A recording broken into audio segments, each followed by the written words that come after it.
Enuris, kechasi ixtiyorsiz siyish holati.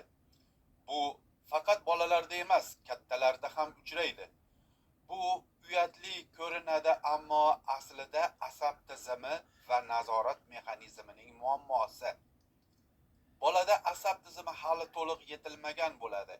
Katta odamda stress, charchoq yoki ichki kasallik sabab bo'ladi. Ko'pchilik faqat dori beradi yoki bolani urishadi. Lekin bu muammoni to'liq hal qilmaydi. Igloterapiya nima qiladi? Miyada siyishni nazorat qiladigan markazlarni faollashtiradi. Siydik pufagining ishini normallashtiradi. Asab tizimini tinchlantiradi. Bola kechasi signalni sezishiga yordam beradi.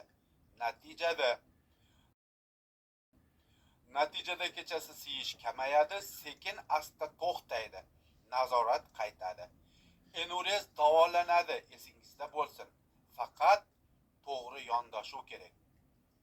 Foydali ekan deb hisoblasangiz, like bosib qo'yishni unutmang. Muammoni tushungan odam uni yarim hal qilgan bo'ladi.